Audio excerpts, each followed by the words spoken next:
మరి ఎర్ర సముద్రం అనగానే ప్రపంచంలోనే ఇప్పటికి కూడా చాలా వింతైందిగా ఉంటుంది. అందుకని వారు ఎర్ర సముద్రం దగ్గర దిగిరి. ఎరుపు అనేది ఏం చూపిస్తుంది? అసలు ఆశ్చర్యంగా మనం చూస్తే అసలు ఏ సముద్రం కానీ, నీళ్లు కానీ, నది కానీ, కాలువ కానీ ఎక్కడ చూసినా నీళ్ళు ఏ రంగులో ఉంటాయి చెప్పండి? ఏ రంగులో ఉంటాయి? నీలం రంగులో ఉంటాయి, గ్రీన్ లేదా పచ్చ రంగులో ఉంటాయి, అంతే. కానీ ఇక్కడ ఎలా రంగులో ఉన్నాయి? ఎందుకు దేవుడు ఎరుపు రంగును అక్కడ ఉంచాడంటే, దేవుడు ముందే ఉద్దేశం, తన కుమారుణ్ణి సిలువ మీద అర్పించబోతున్నాడు. ఆ రక్తం ఏ రంగులో ఉంటుంది? ఎరుపు రంగు. అయితే చాలామందికి ఇప్పటికీ అర్థం కాదు, ఎందుకు ఎర్ర సముద్రం ఎర్రగా ఉంటుంది. చూడండి, ఎర్ర సముద్రం దగ్గర వాళ్ళు దిగారు. ఎర్ర సముద్రం ఎర్రగా ఉండటానికి ట్రెకోడెస్మియం ఎరిత్రేయం అనే బ్యాక్టీరియా ఉంటుంది. ఆ బ్యాక్టీరియాని బట్టి, అంతేనా మీరు ఫార్మా వాళ్ళు కదా, తెలిసిపోద్ది. దాన్ని బట్టి ఆ నీళ్ళు ఏమవుతాయి చెప్పండి? ఎరుపుగా ఉంటాయి. రెండోది ఏంటంటే, ఆ ప్రాంతంలో కొండలన్నీ కూడా ఐగుప్తు దగ్గర ఎరుపు రంగులో ఉంటాయి కొండలు. ఆ కొండల రిఫ్లెక్షన్ కూడా పడి, రెండు కారణాలను బట్టి సముద్రం ఎలా ఉంటుంది? నీళ్ళు మామూలే, కానీ రంగు ఎలా కనపడుతుంది చూస్తానికి? అలాగని అందులో అన్ని ఎర్ర నీళ్ళు ఉండవు, కానీ ఎరుపు అనే ఆకారం దాని మీద కనబడుతుంది. దేనికి గుర్తు అంటే సిలువకు గుర్తు. యేసు ప్రభు సిలువలో కూడా ఆయన 7 మాటలు పలుకుతూ వచ్చాడు. అంతేకాదు, ఎర్ర సముద్రం కూడా 7వ స్థలంగా చూస్తున్నాం. ఇక్కడ మనము ప్రతి స్థలంలో మనం ఏం చూస్తున్నామంటే ప్రభువునే చూస్తున్నాం. ఇప్పుడు ఎర్ర సముద్రానికి యేసు ప్రభువుకి పోలికుంది. ఈ రోజున నువ్వు కూడా ఎలాంటి కష్టంలో వచ్చినా చూడండి, ఎర్ర సముద్రం దగ్గరికి ఎలా వచ్చారు వాళ్ళు? భయంతో వచ్చారు, దిగులుతో వచ్చారు, వణుకుతో వచ్చారు, ఆవేదనతో వచ్చారు. ఎలాంటి పరిస్థితిలో, దిక్కుతోచని పరిస్థితిలో వస్తే ఆ ఎర్ర సముద్రం దగ్గరే దేవుడు వారికి ఆశ్రయం ఇచ్చాడు, వారిని నడిపించాడు, వారిని విడిపించాడు. అలాగే మనం కూడా సిలువ దగ్గరికి వస్తే ఈ రోజున మనకు కూడా ఎంతో ఆదరణ ఉంటుంది. ఇప్పుడు సముద్రానికి సిలువకు పోలికలు, the comparison of sea and cross. అందుకనే యేసు ప్రభు ఈ సముద్రానికి ఆయన పోలికగా ఉన్నాడు. అందుకనే పాట కూడా పాడతాం, కరుణా సముద్రుడు అంట. ఎవరంట ఆయన? కరుణా సముద్రుడు, ప్రేమా సముద్రుడు, కృపా సముద్రుడు, దయా సమృద్ధుడు, సమాధాన సమృద్ధుడు, శక్తి సమృద్ధుడు, పరలోక సమృద్ధుడు. కాబట్టి ఈ రోజున ఆ సముద్రుడు అనే అనుభవంలో ఆయన పోలిక మనం చూస్తే సిలువకు ఎర్ర సముద్రానికి, ఎర్ర సముద్రం దగ్గర ఏం జరిగిందో సిలువ దగ్గర కూడా అవే 7 కార్యాలు జరిగాయి. మొట్టమొదటి మనం చూస్తే సముద్రము, అందుకని ఏమంటే అనుభవం అంటే మార్కు సువార్త 4వ అధ్యాయము 41వ వచనం.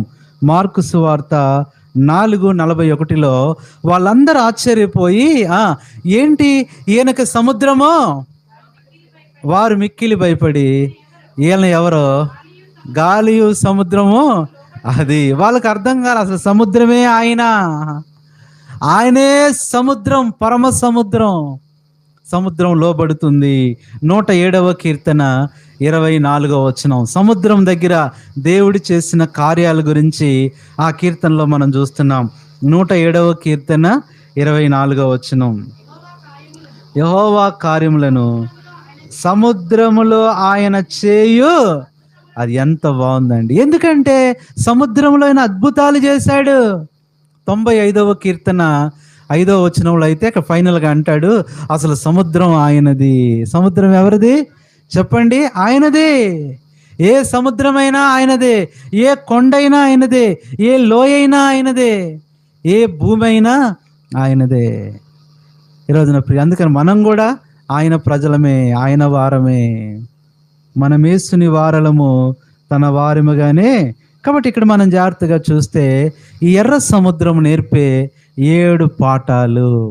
సముద్రం ఏం చేయబడిందో సిలువలో ప్రభువు కూడా అదే చేయబడ్డాడు. ఈరోజు బైబిల్ పఠనము మన ఆధ్యాత్మిక జ్ఞానం కొరకు మాత్రమే కాదు, కానీ మన యొక్క ఆత్మీయ ఆదరణ కొరకు. ఈ రాత్రి ఈ సముద్రం దగ్గర నీ సమస్యలు తీర్చబడవచ్చు. ఈ సముద్రం దగ్గర నీ ప్రార్థన దేవుడు ఆలకిస్తాడు. ఆ సముద్రం దగ్గర దేవుడు వారి మొర విన్నాడు. ఈ రాత్రి నీ మొర ఆయన వింటాడు. ఏం జరిగిందంటే 7 విషయాలు మనం చూస్తే సముద్రానికి జరిగిన 7 విషయాలు సిలువలో జరిగాయి. మొట్టమొదటిగా మనం చూసినట్లయితే చూడండి ఒక మాట, యెహోషువ గ్రంథం 4వ అధ్యాయము 24వ వచనం. సముద్రం ఏమయ్యింది? యెహోషువ గ్రంథం 4:24.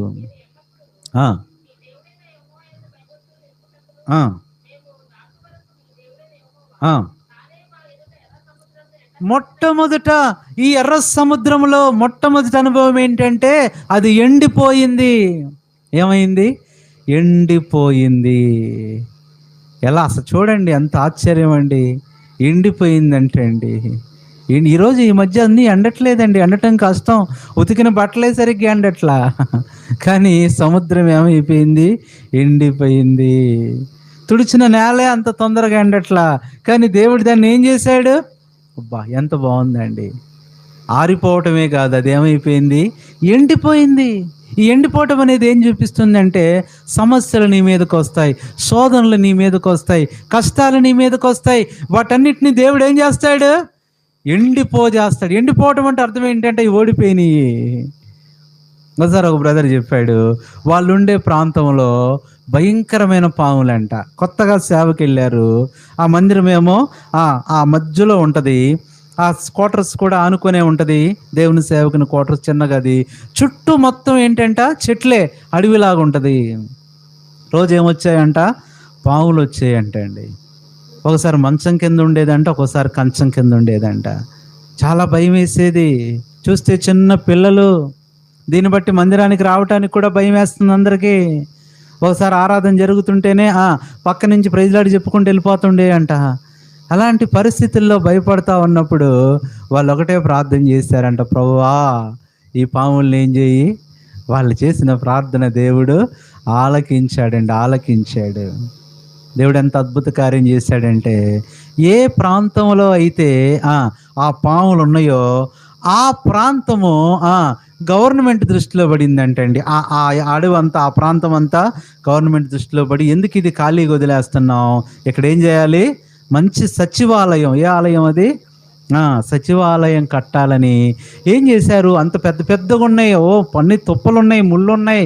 ఇక ఇవన్నీ కొట్టడం తిట్టడం కాదని చెప్పని ఏం చేశారు? వాటికి మంట పెట్టేశారంట. ఏం పెట్టారు ప్రియులారా? మంట పెట్టేసరికి ఇక పాములు ఏమైపోయినాయి? మొత్తం ఎండిపోయినాయి. కొన్ని ఏమో మాడిపోయినాయి, కొన్ని కాలిపోయినాయి. ఇప్పుడు రావటానికి ఒక్క పాము పిల్ల కూడా లేదు. అక్కడ అందరు వర్కర్స్ వచ్చేసారు, ఆ పంచాయతీ వర్కర్స్ వచ్చేసారు. పాములు బయటకు వస్తుంటే అందులోకి దూసారంట. మరి బయటకు తూరుకుంటారా? చుట్టూ ఉన్నారు చాలామంది. ఆ కర్రలతో ఏం చేస్తున్నారు? వాటిని ఆ వేడికి ఏమైపోయినాయి? అవి మాడిపోయి ఎండిపోయినాయి. నీ సమస్యలు కూడా నీ మీదకి వస్తున్నాయేమో, అప్పులు నీ మీదకి వస్తున్నాయేమో, తిట్లు నీ మీదకి వస్తున్నాయేమో, శత్రువులు నీ మీదకి వస్తున్నారేమో, నిన్ను దూషిస్తున్నారేమో, నిన్ను బాధ పెడుతున్నారేమో. నువ్వు ఉండే చోట, నువ్వు ఉద్యోగం చేసే చోట పాములు లాంటి వాళ్ళు. ఒకరోజు వస్తుంది, ఆ పాములన్నీ ఏమైపోతాయి? ఎండిపోతాయి. అబ్బా, నిజంగా ఎండిపోయి ఫ్రై అయిపోయినాయి అంటండి. చైనా వాళ్ళు ఉంటే ఈ పాటికి చక్కగా వాళ్ళు అక్కడ ఒక విందు పెట్టుకునే వాళ్ళే. సముద్రం ఎండిపోయింది, నీ సమస్యలు ఎండిపోయి. ఎందుకంటే ఇక్కడ సముద్రం ఎండిపోయింది. నీ కొరకు నా కొరకు ప్రభువు కూడా ఏమయ్యాడు? ఎండలో ఎండిపోయాడు. ఇది first comparison of the sea and cross. చూడండి, ప్రభు కూడా లూకాసు వార్త 23వ అధ్యాయము 21వ వచనం. లూకాసు వార్త, ఈ లైటింగ్ తక్కువ ఉంది, లూకాసు వార్త 23:21 చదవండి. మీరు సిలువ వేసిరి.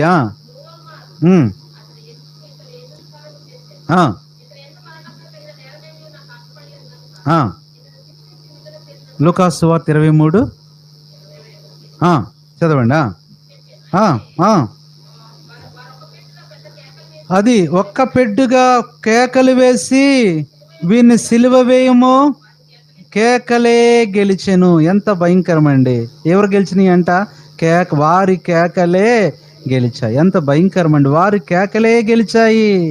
అందుకని ఇంకో మాట చదవండి, మత్తయి సువార్త ఎలాంటి అనుభవంలో ఉందంటే ఆ పరిస్థితి చూడండి. మత్తయి సువార్త మనం చూస్తే ఎలాంటి పరిస్థితిలో వారు ఉన్నారంటే, ఎండ అనే భయంకరము.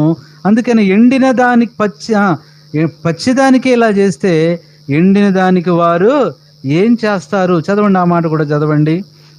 ఒక మాట లూకాసు సువార్త 23:31 కూడా చదవండి. 31, వారు పచ్చి మ్రానుకే ఇలాగు చేసినడలా ఎండిన దానికి ప్రభు ఏమైపోయాడు? మధ్యాహ్నం అలాంటి మండు టెండలో ఏమైపోయాడు? ఆయన సిలువేయబడ్డాడు. ఎండండి, అది ఎండ. నీ కొరకు నా కొరకు ఏమైపోయాడు? ఒక పక్క గాయాలు, ఆ గాయాలు ఎండలో ఎలా ఉంటుంది చెప్పండి? ఎంత భయంకరమండి ప్రియులారా. ఎవరికన్నా గాయాలైతే ఏం చేస్తారు చెప్పండి? హాస్పిటల్లో ఉంచుతారు. ఇంకా బాగా గాయాలైతే ఐసీయూలో ఉంచుతారు. ఇంకా బాగా గాయాలైతే వెంటిలేటర్ మీద ఉంచుతారు, ఆ కూలింగు. కానీ ఎక్కడున్నాడు ఆయన? ఎండలో మండు టెండలో ప్రియులారా. అందుకనే ఎలా ఉన్నాడంట? 53 యెషయా గ్రంథం 1వ వచనం, ఆయన లేత మొక్క వలె. చదవండి.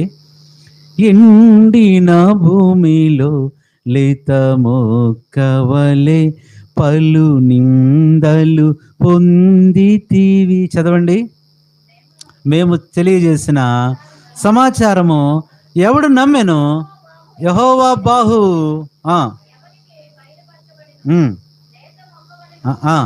అది ఎండిన భూమి. ఆయన ఏమైపోయాడు? నీ కొరకు నా కొరకు. ఇప్పుడు ఎర్ర సముద్రం ఎండిపోయింది, యేసు ప్రభు కూడా ఏమైపోయాడు? ఎండిపోయాడు నీ కొరకు. ఈరోజు నువ్వు ఎంత పచ్చగా ఉన్నావంటే కారణం ఏంటో తెలుసా?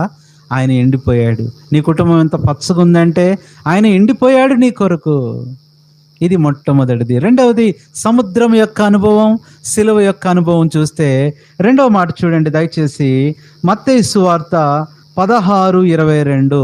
సముద్రాన్ని ఏం చేశాడు ప్రభు అంటే, అక్కడ మాత్రమే కాదు, పేతురును నహూము గ్రంథం 1:4 కూడా చదవండి. నహూము 1:4 చాలా రేరుగా మరి చెప్పే అధ్యాయం ఇది. రిఫరెన్స్ ఎప్పుడో సంవత్సరానికి ఒకసారి. ఆయన సముద్రాన్ని ఏం చేశాడు? గద్దించాడు. ఒకటి సముద్రమేమో ఎండిపోయింది, ఆయన ఎండిపోయాడు. రెండోది సముద్రము గద్దించాడు, ఆరిపోయింది. రెండోది చూస్తే ఆయన కూడా గద్దించబడ్డాడు. ఆయన ఎవరు గద్దించారు? ఇందా చదవండి. మత్తయి సువార్త 16:22. ఆయన పేతురు ఆయన చేపట్టుకొని, ప్రభువా నీకు దూరమగ్గాకని. అది ఎంత భయంకరం అండి. గద్దించేవాడే ఏమైపడ్డాడు? నీ కొరకు నా కొరకు గద్దించబడ్డాడు. గద్దించాడు ఆయన, గద్దించబడ్డాడు. మనుషులు ఆయన్ని గద్దించారు, సైనికులు ఆయన్ని గద్దిస్తున్నారు, ప్రధాన యాజకులు గద్దిస్తున్నారు, యూదులు అంటున్నారు వాళ్ళు గద్దిస్తున్నారు, ఏంటి శిష్యులు కేకలేస్తున్నారు అంటున్నారు పరిసయ్యులు. చివరికి శిష్యుడు కూడా ఏం చేశాడంట? గద్దించాడు. సముద్రం గద్దించబడింది, యేసు ప్రభు కూడా గద్దించబడ్డాడు. ఇది రెండోది ఏం చూపిస్తుందంటే, నీ సమస్యలను ఏం చేస్తాడు? ఆయన గద్దిస్తాడు. నీ కష్టాలను గద్దిస్తాడు, నీ అనారోగ్యాన్ని ఆయన గద్దిస్తాడు. అందుకని పేతురు అత్త జ్వరాన్ని ఏం చేశాడంట? ఆయన గద్దించాడంట. ఆ మాట ఎలా ఉందో అండి. జ్వరాన్ని ఏమని ఉంటాడు ఆయన? నోర్మై ఇంక రామాక అని ఉంటాడండి. గద్దించాడు. పిల్లలను టీచర్ ఏం చేస్తుంది? గద్దిస్తుంది. అలా గద్దించాడు. ఈరోజు గద్దిస్తాడు. నీ సమస్యలు గద్దిస్తాడు, నీ కష్టాలు గద్దిస్తాడు. నీ మీదకు లేస్తున్నారే శత్రువులు, వారిని గద్దిస్తాడు. నిర్నిమిత్తంగా నిందిస్తున్నారే, వాళ్ళని గద్దిస్తాడు ఆయన. నువ్వు మౌనంగా ఉండు, ఆయన ఏం చేస్తాడు? గాలి తుఫానులను గద్దించి బాధలను తొలగించే. గాలి తుఫానులను గద్దించి బాధలను తొలగించే. ఏం చేస్తాడు ఆయన? గద్దిస్తాడు. ఇక్కడ మనము అక్కడ ఎర్ర సముద్రం అనుభవం, సిలువ అనుభవం, మూడోది మన అనుభవం. మనకేం చేస్తాడు ఆయన? ఈరోజు ఏ కష్టంలో ఈ మాటలు వింటున్నావు, వాటిని గద్దిస్తాడు. బాధలను గద్దిస్తాడు, అవమానాలను గద్దిస్తాడు, అనారోగ్యాన్ని గద్దిస్తాడు, బలహీనత గద్దిస్తాడు. నిన్ను పట్టి పీడిస్తున్న ప్రతి దాన్ని ఏం చేస్తాడు ఆయన? గద్దిస్తాడు. ఆయన అపవిత్రాత్మలను గద్దించాడు, అనారోగ్యాన్ని గద్దించాడు. ప్రియులారా, ఇది రెండవది. సముద్రం గద్దించబడింది, ఆయన కూడా గద్దించబడ్డాడు. మూడవ మాట మనం చూస్తే రండి దయచేసి, 2 రాజులు 25:13. ఏమైంది? సముద్రం ఏమైందంటే 25:13, 2 రాజులు 25:13. మరియు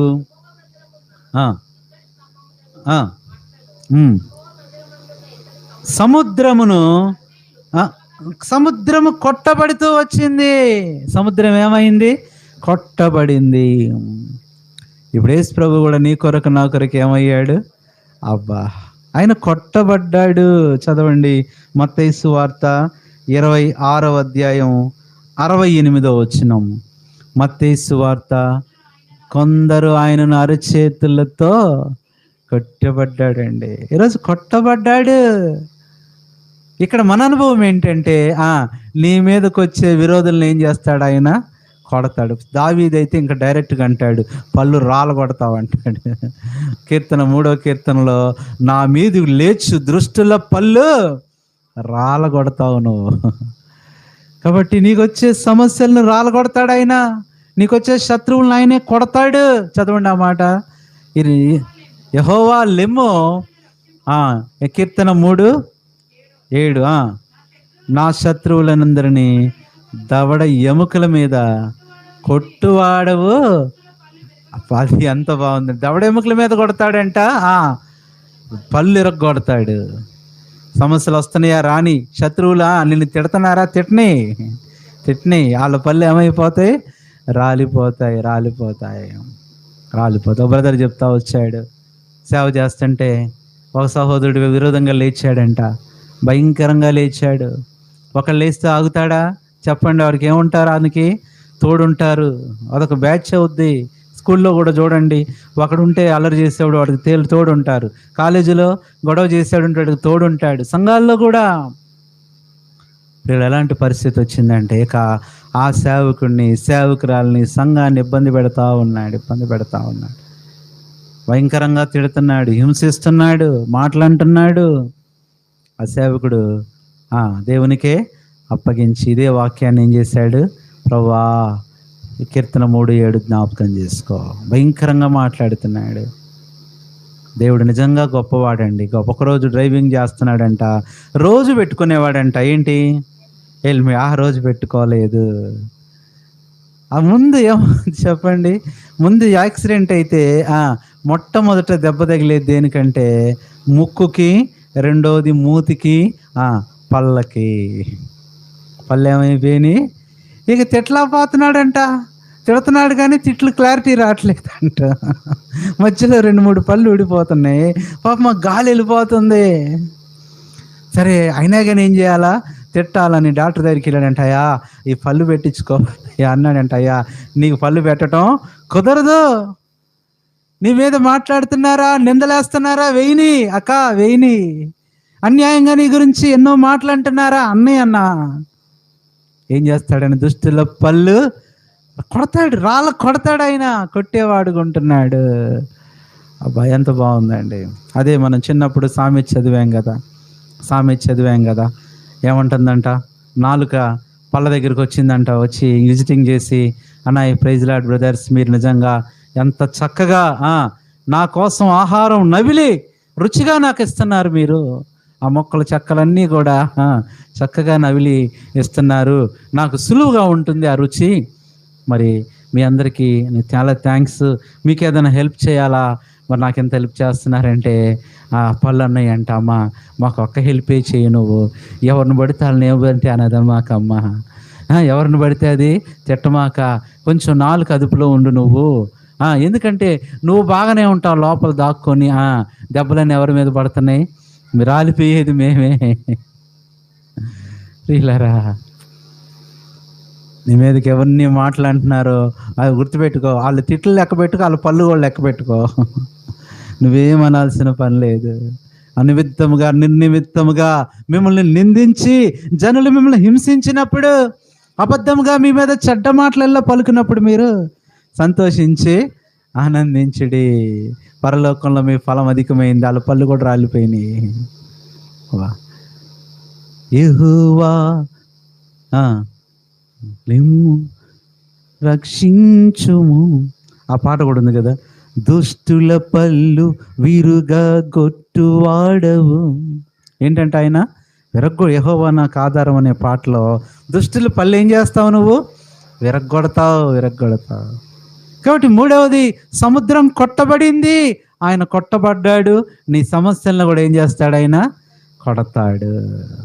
ప్రియులారా, అందుకని వాళ్ళు చక్కగా రామరపాడు రింగ్ దగ్గర ఆ ట్రాఫిక్ క్లబ్ అది ఉంది కదా, ఆ ట్రాఫిక్ దాని దగ్గర అక్కడ రాశారనమాట. ట్రాఫిక్ జోన్ దగ్గర ఏమని రాశారంటే, హెల్మెట్ పెట్టుకోండి, హెల్మెట్ గురించి మీకు పూర్తిగా తెలియదని. వాళ్ళు కూడా మన వాక్యం చెప్పినట్టు ఎక్స్పాన్షన్ రాశారు. HELMET 6 మానవుని సంఖ్య. ఇది పెట్టుకుంటే మానవుడు భద్రంగా ఉంటాడు అన్నట్టు. హెచ్ అంటేనంట హెడ్ బాగుంటుందంట, హెల్మెట్ పెట్టుకుంటే హెడ్ కాపాడబడుతుందంట. రెండోది ఈ అంటే ఐస్ కళ్ళు డ్యామేజ్ అవ్వకుండా ఉంటాయంట.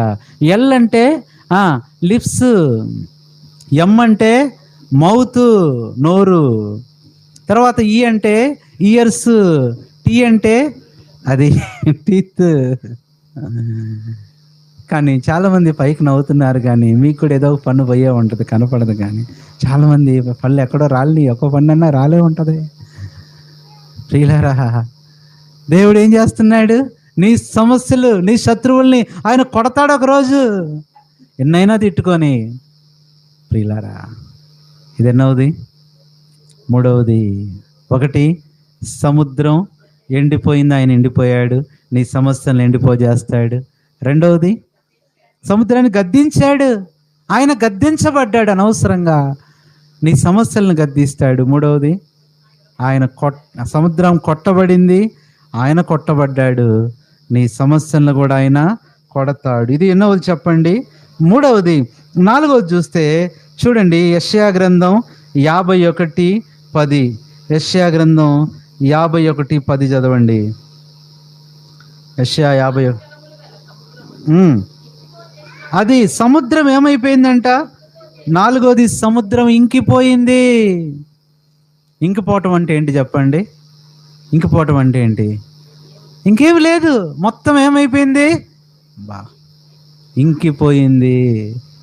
యేసు ప్రభు కూడా సిలువలో నీ కొరకు నా కొరకు ఏమైపోయాడు? ఇంకిపోయాడండి. ఇంకిపోయాడా? ప్రపంచంలో ఇంకిపోయిన మనుషులు ఎవరన్నా ఉన్నారా? ఎవరి వ్యక్తి చనిపోయినా, కనీసం ఎలాంటి పరిస్థితుల్లో చనిపోయినా 2% ఉంటుందంట బ్లడ్ శరీరంలో. కానీ ఆయనలో ఏం లేదు. చదవండి ఆ మాట. ఎట్లా ఇంకిపోయాడంటే, యోహాను సువార్త 19:34. యోహాను సువార్త 19:34 చదవండి.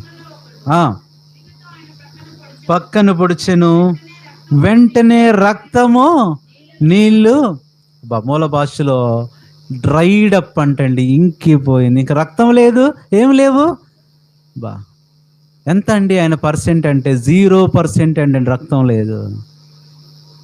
ఎంత భయంకరం అండి. చూడండి, రక్తం తగ్గే కొద్ది ఏమవుద్ది మానవుడికి? బలహీనత, టెన్షను, వణుకు, షివరింగు. ఎంత ఉండాలంట? అందుకని చెప్పండి, ఎంత ఉండాలి సుమారుగా ఎంత ఉండాలి? సిస్టర్స్కి అయితే 14గా పెంచారు ఇప్పుడు. 12 నుంచి 14. మీకు 15 పైనే ఉన్నట్టుందిలేండి, పోన్లే దేవుడి దయ వల్ల. బ్రదర్స్కి అయితే 14 నుంచి 16 ఉండాలి. పాపం ఒంట్లో మా వాళ్ళకి. ఎందుకంటే పాపం ఎవరు తాగుతున్నారో తెలియదు. మీరు కాదులే, దోమలు తాగుతున్నాయిలేండి. అదే చెప్పాడంట. ఏం చెప్పారంట? ఏమండి, పెళ్ళప్పుడు మీ అమ్మా నాన్న ఒకటి దాచిపెట్టారు. ఏం దాచిపెట్టారు అమ్మాయి? నువ్వు మందు తాగుతావని చెప్పలేదుగా అంటే, అమ్మాయి మీ అమ్మా నాన్న కూడా దాచిపెట్టారు, నువ్వు రక్తం తాగుతావని చెప్పారా అన్నట్టంట. అర్థమైందా? కాబట్టి ఇంకిపోయాడు. ఈరోజు ఇక్కడ నాలుగోది, నీ సమస్యలను కూడా ఏం చేస్తాడు? నీ మీదకి పొర్లుతున్నాయేమో, నిన్ను ముంచేయడానికి వస్తున్నాయేమో, నీ తల మీదగా పారుతున్నాయేమో.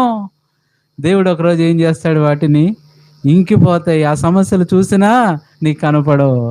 నీ శోధనలు ఇంకిపోతాయి, నీ కష్టాలు ఇంకిపోతాయి, నీ శత్రువులు ఇంకిపోతారు. రాత్రి ఎర్ర సముద్రం నేర్పే 7 పాఠాలు. 4వదా 5వదా ఇది? 4వది. 5వది మనం చూస్తే ఎర్ర సముద్రం ఏమైందంటే, మొదటి రాజుల గ్రంథం 7వ అధ్యాయం 25వ వచనం. మొదటి రాజుల గ్రంథం 7వ అధ్యాయము 25వ వచనం చదవండి.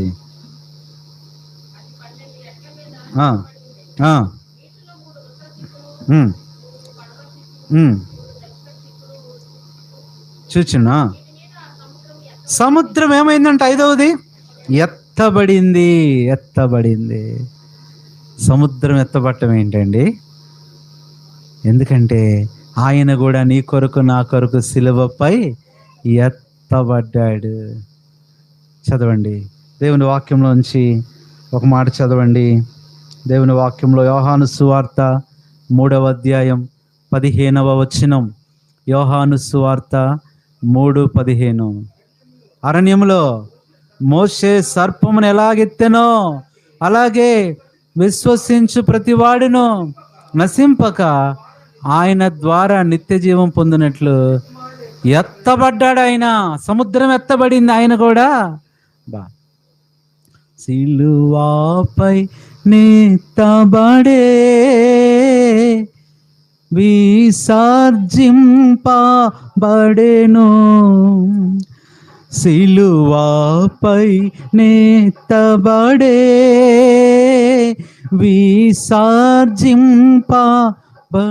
ఏమయ్యాడంటే ఆయన ఎత్తబడ్డాడు. ఎంత బాగుందండి. మళ్ళీ చదవండి ఆ మాట. అరణ్యంలో మోషే సర్పమును ఎలాగూ ఎత్తెనో అలాగే అది విశ్వసించు ప్రతివాడును నశింపక ఆయన ద్వారా నిత్య జీవం పొందినట్లు. అబ్బా ఎంత బాగుందండి. ఆయన ఎత్తబడ్డాడు. 5వది ఇక్కడ మనకు నేర్పే పాఠం ఏంటంటే, అమ్మా నీకు విరోధంగా ఏదైతే ఉందో దాన్ని ఏం చేస్తాడు ఆయన? ఎంత బాగుందండి. ఆ మధ్య చెప్తున్నారు బ్రదర్స్, ఆ ప్రాంతంలో, ఆ నార్త్ ఇండియాలో ఒక ప్రాంతంలో అంట చట్టం వచ్చేసిందంట. ఇక మీరు కూడుకోకూడదు, మీరు ప్రార్థన చేయకూడదు, మీరేం చేయకూడదు. ఒక్కరోజే టైం ఇచ్చారంట. రేపు ఆదివారం నుంచి ఆ రోజు శనివారం సంఘం అంతా ఉపవాసం ఉండి ప్రార్థన చేస్తే తెల్లారలోపు ఎత్తేసారంటే ఏంటి? చట్టం ఎత్తేసారు. ఇది కాదులే, ఇంకోసారి పెట్టుకుందాంలే. చూడండి, అందుకని ఒక మాట ఉంటుంది కదా, కొలస్సీ 2:14.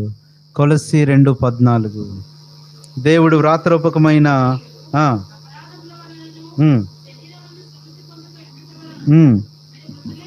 మృతులై ఉండగా రాతపూర్వకమైన ఆజ్ఞలు గల మన మీద రుణముగాను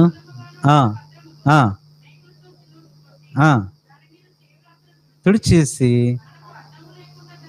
ఎత్తేసాడు. అమ్మా చాలు ఈ మాట. ఎత్తేసాడు ఆయన. సముద్రం ఎత్తబడింది, యేసుప్రభు ఎత్తబడ్డాడు, సిలువ ఎత్తబడింది. ఇప్పుడు నీ సమస్యలు కూడా ఏమైపోతాయి? ప్రతి చోట మనం ఆత్మీయమైన అర్థము చూడాలి. ఎంత బాగుందండి. ఎత్తబడటం అంటే ఏంటో తెలుసా? ఒక రకంగా చెప్పాలంటే ఎత్తబడటం అంటే నీ కొరకు అది అక్కడ దేవుడు తీసేసాడు, ఎత్తేసాడు. అడ్డం లేకుండా ఏం చేశాడు? ఎత్తేసి. చూడండి, కొన్నిసార్లు మనం చూస్తే ఆ రోడ్డు బ్లాక్ చేస్తారు, మళ్ళీ వాటిని ఎత్తేస్తారు. అంతెందుకు 2020లో మనకేం పెట్టారు? లాక్డౌన్. తర్వాత లాక్డౌన్ ఏం చేశారు? ఎత్తేసారు. ఈరోజు నీ సమస్యలు కూడా లాక్డౌన్ లాగా ఉన్నాయేమో. మనుషులు నీకు లాక్డౌన్ పెట్టారేమో. నిన్ను బాధ పెడుతూ, నిన్ను ఇబ్బంది పెడుతూ, ముట్టడి దెబ్బగా వారు చుట్టూ నీ మీద ఉండి గురి దెబ్బగా ఉంచారేమో నిన్ను. ఒకరోజు వస్తుంది, ఏం చేస్తాడు ఆయన? ఎత్తేస్తాడు. ఇదెన్నవది? సముద్రము నేర్పే 5వ పాఠం. ఎర్ర సముద్రం దగ్గర 7 పాఠాలు. సిలువకు సాదృశ్యంగా ఉంది. అక్కడ ఇశ్రాయేలీయులకు సముద్రం లేదు, ఎత్తేసాడు. ఇక్కడ మనకు కూడా ఈ పాప సముద్రము లేదు. మనకు ఒక పాట ఉంటుంది, పాప సముద్రమందు పగిలిన జీవిత నావని. ఇది 5వది. 6వది చూస్తే 6వది సముద్రం ఏమైంది? 2వ రాజులు 18:17.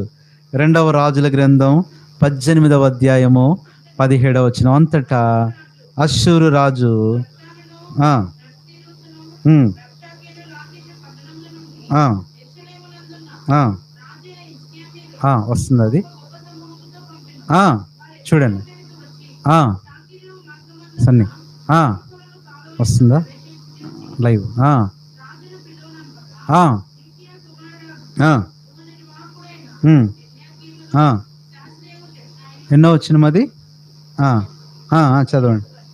ఆ, ఆ, ఆ,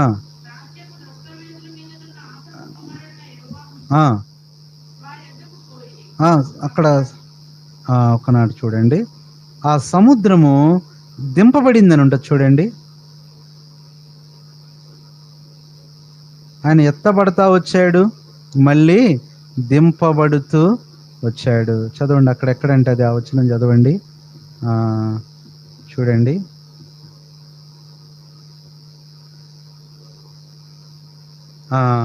రెండవ రాజులు 16:17 అండి. 16:17, 18 అన్నాను కదా, 16. స్తంభముల అంచులను తీసివేసి తొలగించి అది సముద్రం ఏమైందంటే ఆరోది దింపబడింది. ఇప్పుడు ప్రభువు కూడా శిలువ మీద నుంచి ఏమయ్యాడు? బా, ఎంత గొప్ప పోలికలు ఉన్నాయండి. చదవండి ఆ మాట. ఆయన దింపబడుతూ వచ్చాడు. మార్కు సువార్త మార్కు 15:46 వచనం. మార్కు సువార్త 15:46. ఆయనను దింపి యేసు ప్రభు ఏమయ్యాడు? ఎంత అద్భుతం అండి! పాత నిబంధనలో సముద్రం, కొత్త నిబంధనలో సిలువ. పాత నిబంధనలో ఇశ్రాయేలీలు, కొత్త నిబంధనలో మనమే. పాత నిబంధనలో మోషే, కొత్త నిబంధనలో యేసే. ఎంత బాగుంది! ఆ రోజు ఏం చేస్తాడు ఆయన? దించాడు. ఈరోజు మనకు కూడా ఏం చేస్తాడు ఆయన? దించుతాడు. ఏం దించుతాడు? మత్తయి 11:28 ప్రయాసపడి భారం మోసుకొంచున్న సమస్త జనులారా నా యొద్దకు రండి, నేను మీకు విశ్రాంతి. ఎందుకంటే ఆ భారాలన్నీ ఏం చేస్తాడు ఆయన? దింపేస్తాడు. ఏ భారంతో ఉన్నావు ఈరోజు? సమస్యల భారమా? శత్రువుల భారమా? శోధనల భారమా? అప్పుల భారమా? అవమానాల భారమా? నిందల భారంతో ఉన్నావా? వ్యాధి భారంతో ఉన్నావా? దేవుడు ఏం చేస్తాడు? భారాన్ని దించుతాడు. ఏం చేస్తాడు? దించుతాడు. గర్వంతో నీ మీదకి లేస్తున్నారేమో, గర్వాన్ని ఏం చేస్తాడు ఆయన? దించుతాడు. అతిశయాన్ని దించుతాడు. శత్రువులను దించుతాడు. ఆయన దించేస్తాడు. ఇశ్రాయేల్ కూడా రాజులు ఎవరైతే దేవునికి విరోధంగా ఉన్నారో వాళ్ళని దించేసి దేవుడు ఇంకొకరిని నియమించాడు. అందుకని నీకు విరోధంగా రూపొందించబడిన ఆయుధం. ఇప్పుడు 6 విషయాలు చూసాం. ఎర్ర సముద్రం దగ్గర 7 పాఠాలు. ఒకటి, ఎర్ర సముద్రం ఎండిపోయింది. యేసు ప్రభు ఎండిపోయాడు సిలువలో. నీ సమస్యలు ఎండిపోజేస్తాడు. రెండవది, ఎర్ర సముద్రం గద్దించబడింది, ప్రభువు గద్దించబడ్డాడు, నీ సమస్యలను ఆయన గద్దిస్తాడు. మూడవది, ఎర్ర సముద్రం కొట్టబడింది, ఆయన కూడా కొట్టబడ్డాడు, నీ శత్రువులను ఆయన కొడతాడు. నాలుగవది, ఎర్ర సముద్రం ఇంకిపోయింది, ఆయన రక్తం కూడా శరీరంలో ఇంకిపోయింది, నీ సమస్యలు కూడా ఇంకిపోజేస్తాడు. తర్వాత ఐదవది, ఎర్ర సముద్రం ఎత్తబడింది, ఆయన కూడా ఎత్తబడ్డాడు, నీ పాప పత్రాన్ని కూడా ఏం చేశాడు? ఆయన ఎత్తేస్తాడు. ఇప్పుడు నీకు విరోధంగా ఉన్నదంతా చట్టాలు, శాసనాలు ఉన్నాయేమో, నీ ఆఫీసులో, నీ ఇంట్లో కూడా కొన్ని కండిషన్స్ పెట్టారేమో, దేవుడు ఎత్తేస్తాడు. ఏం భయపడు మాకు. నీకు విరోధంగా ప్రార్థన చేయకూడదని, బైబిల్ చదవకూడదని, మందిరానికి వెళ్ళకూడదని ఇలాంటి చట్టాలు పెట్టారేమో, నీకు శాసనాలు పెట్టారేమో, ఇంట్లో ఆంక్షలు పెట్టారేమో, ఎత్తేస్తాడు దేవుడు. ఎంత బాగుందండి. ఇది ఎన్నోది? 6వది. ఏడోది ఏంటి? 6వది దింపబడెను. ఆయన కూడా నీ కొరకు నా కొరకు దింపబడ్డాడు. అంతేనా? అంటే మనల్ని కూడా ఏం చేశాడు? ఆయన దించాడు. అభయంకరమైన పరిస్థితుల్లో ఉంటే, ఎక్కలేని భారాల్లో మనం ఉంటే, ఆయన మన భారాలు దింపాడు.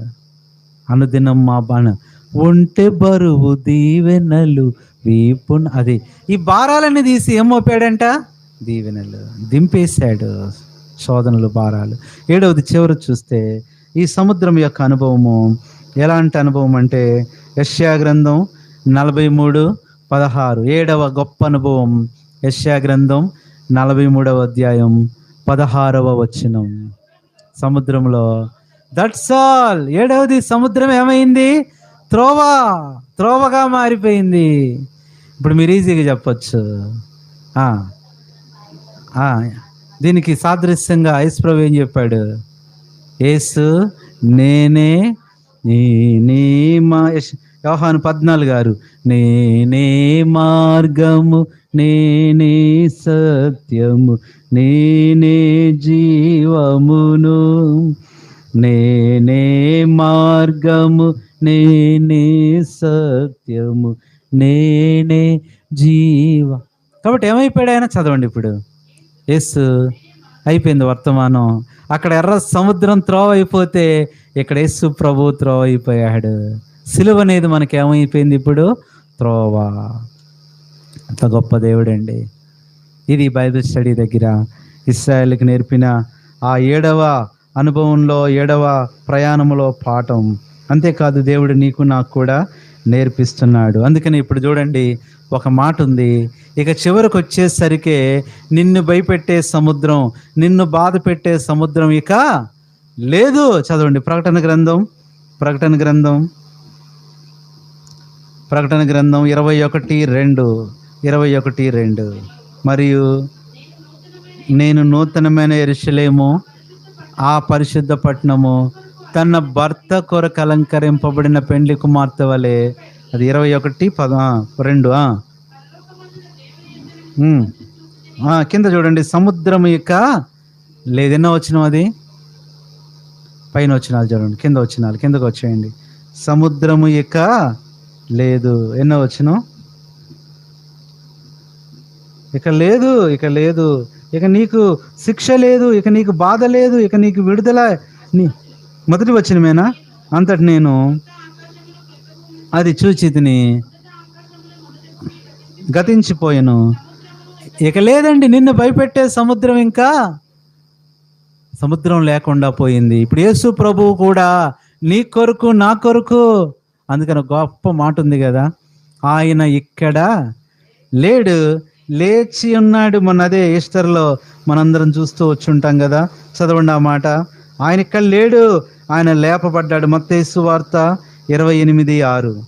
మత్తయి సువార్త 28. ఆయన ఇక్కడ. చాలండి. సముద్రం ఇక్కడ లేదు, ఆయన ఇక్కడ. ఎక్కడున్నాడు ఇప్పుడు? తండ్రి కుడి పార్శ్వమున నీ కొరకు నా కొరకు విజ్ఞాపన చేస్తున్నాడు. అంతేనా? అంటే మరలా ఆయన రాబోతున్నాడు, స్థలం సిద్ధపరిచాడు. కాబట్టి ఈ అనుభవాల్లో మనం కూడా నీ ఆత్మీయ జీవితంలో నువ్వు వెళ్ళే స్థలాల్లో, అమ్మా ఎర్ర సముద్రం వస్తుందని భయపడమాక, నీ ఉద్యోగంలో ఎర్ర సముద్రం లాంటి పరిస్థితులను చూసి భయపడమాక, నీ యొక్క ఆత్మీయ జీవితంలో, కుటుంబ జీవితంలో ఎర్ర లాంటి చాలా వస్తుంటాయి. నీ సేవలో కూడా ఎర్ర సముద్రం లాంటివి ఎదురవుతూ ఉంటాయి. ఎంత ఈజీ అండి. దేవుడు ఊరిని ఎండిపోజేస్తాడు. ఎందుకంటే నీ కొరకు నా కొరకు అయినా ఎండిపోయాడు. 7 అనుభవాలతో మరి మనం కూడా ఆత్మీయ జీవిత యాత్రలో మరి 8వది ఏంటంట? 8వది ఏంటి? ఎర్ర సముద్రం నుంచి ఎక్కడికి వెళ్ళారు వాళ్ళు? 6వదేమో ఏలీము, సీన్ అరణ్యం. ఏ సీన్ అంటే మన ఆటో సీను కాదు, అర్థమైందా? ఆటో సీను, సైకిల్ సీను, చేపల మన సీను కాదండి. అంతేని మన కిల్లి కొట్టు సీన్ అనుకోమాకండి. సీన్ అనేది అరణ్యము పేరు, మన చిన్నోడు సీన్ కాదు.